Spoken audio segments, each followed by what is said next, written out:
All right, today we are diving headfirst into the beautiful, chaotic, and, let's be honest, often really misunderstood world of how kids play.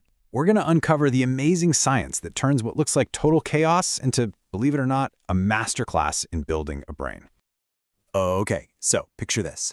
Teacher Jordan is just trying to have a nice, calm little tea party with her 4-year-olds. But then there's Miles. And Miles is basically a human pinball. He decides this tea party needs jumps. He's hopping, he's spinning, he's shouting, "I'm mixing the sugar with my feet!" And before you know it, the teddy bears are face down in pretend tea, and the whole thing is just a glorious disaster.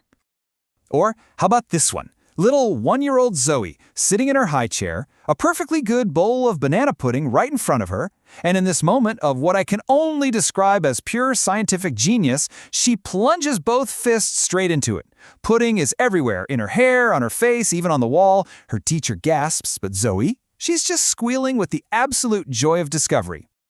Now, from the outside, both of these moments look like, a discipline problem or just a massive mess to clean up. But here's the big question we're asking today. What if all that chaos was actually brain building in action? What if you were literally watching a brain being built, one jump and one squish at a time? So to really get this, we got to start with the basics. We all learned about the 5 senses back at school, right? Sight, sound, smell, taste, and touch. They're how we take in the world around us. Pretty simple. But what if I told you that the real key to understanding kids like Miles and Zoe lies in 3 hidden senses? These are the senses that are running the whole show from behind the scenes, controlling everything from our balance to our emotions. These 3 are the real MVPs. So first up, you've got the vestibular sense. Think of this as your body's internal gyroscope, located deep in your inner ear. It's all about balance. It's why spinning around or hanging upside down can feel so good and, weirdly, so organizing for a kid. Next, there's proprioception. This is that incredible sense that tells you where your arms and legs are without you even having to look. It's that deep feedback you get in your muscles when you push something heavy or get a really tight hug. And finally, interoception. This one's all about what's going on inside your body. It's the sense that tells you, hey, I'm hungry, or lets you feel those butterflies in your stomach when you're excited. And here's why this is such a game changer. These senses are not just cool facts. They are the actual tools children use to build their brains. It all comes down to this powerful idea. You have to build the body to build the brain. All that physical sensory experience, that's not a break from learning, it is the learning. So, the whole goal of all this sensory play is something called sensory integration. Basically, it's the brain's ability to act like a conductor of a symphony, taking in all this information from all 8 senses and making it all work together. When sensory integration is working well, a kid feels calm, they feel safe, and they're ready to learn. But when it's not, the world can feel really confusing, even overwhelming. Just look at this pyramid. It lays it all out perfectly. See that foundation at the very bottom? Sensory body play. That's the bedrock. Everything else we care about, motor skills, making friends, imaginative play, and yeah, all the way at the top, academic learning, all of it is built on that strong sensory foundation. You just can't build a strong tower on a shaky base. This idea just completely changes how you see things in a classroom. That child who can't stop wiggling, who just can't sit still for circle time, they're not necessarily trying to be difficult. Their nervous system is literally sending up a flare, asking for the sensory input it desperately needs to feel organized. Okay, so now that we have this new lens, let's rewind. Let's put on our sensory glasses and go back to Zoe and Miles and figure out the real why behind all that so-called chaos.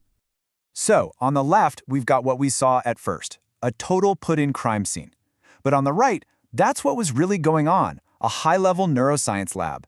For little Zoe, every single squish was sending a flood of information to her brain, mapping out touch and texture. Every splat was a tiny physics experiment. She was literally wiring thousands of new connections for body awareness and exploration. I just love this line because it's so perfect. It says everything. She's not making a mess, she's majoring in neuroscience. I mean, that perspective shift changes absolutely everything, doesn't it? And what about our friend Miles, the Tea Party tornado? Well, what looked like a total disaster was actually a self-regulation boot camp. All that jumping and spinning, that was his brilliant, unconscious way of firing up his vestibular and proprioceptive systems. He was giving his body that intense input it was craving so that later it could actually find its calm. And that leads us to this incredibly powerful idea. For a child, movement is emotional regulation. They have to use their bodies to figure out how to speed up and, just as importantly, how to slow down. That big, messy body play isn't a distraction from learning. It's the very thing that builds the brain wiring they need for focus. So, why does all of this really matter? Well, because understanding this gives all of us, parents, teachers, a new superpower. It's the ability to see what's really going on underneath a behavior and respond to what a child truly needs. So let's just quickly recap the amazing benefits we're talking about here. This kind of play literally builds the brain's architecture. It calms the nervous system down. It develops emotional regulation. It even teaches problem solving. And all of that, together, supports the focus and attention they need for everything else. This isn't just some nice-to-have extra. It's the whole ballgame. If you only remember one thing from all of this, let it be this simple little phrase: messy hands, mighty minds. The mess isn't the problem. It's proof that important work is being done. So really, the big takeaway here is a challenge for all of us. It's to shift our perspective, to stop seeing the messes, the noise, the chaos, and to start seeing the tiny neurological miracles that are happening right in front of us. And I'll leave you with this last question to think about. Now that you've got these new sensory glasses on, take a look around at the kids in your life. What behaviors that maybe used to look like defiance might actually be a child's brain sensory seeking, brilliantly trying to get exactly what it needs to learn and grow?